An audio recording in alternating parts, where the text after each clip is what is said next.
So for today's Live in the Pyrenees, I'm now in the Ariège, which is probably the wildest area on the GR10. They have bears here. Hamish and Ted are super excited. We have a second heat wave just now, so it's really, really hot. Like in the 30s even in the early morning.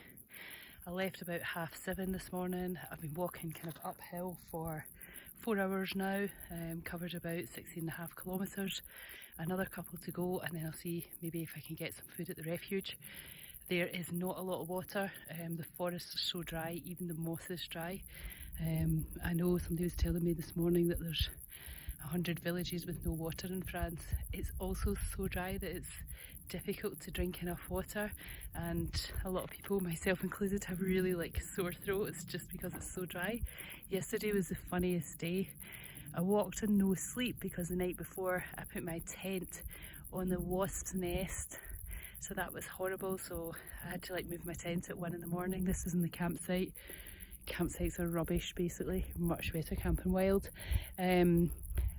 So it was a bit of a tiring day, and I ended up doing 34 kilometres.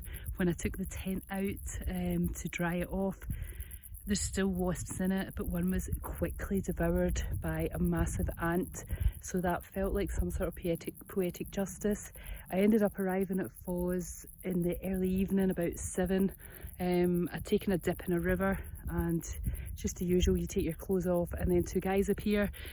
One was wearing a kilt.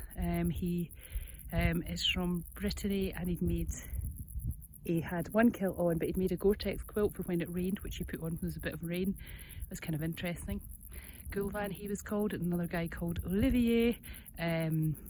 So walked the last few hours with them, got to Foz, and ended up staying in the Jeep de Tap and took the meal, which was served within about 3 minutes of me arriving. Foz was this really weird kind of dead town, but everybody was at the pub, and everything you asked, it was like demandez au bar, ask at the bar. So the Jeep was good, but it was boiling, but I did get a decent night's sleep after Waspgate the night before. Yeah, so going to continue just now. My best friend today is my Sawyer Squeeze, which is helping me filter water from some of these kind of areas because there's so little water. So that's all from today, Live in the Pyrenees.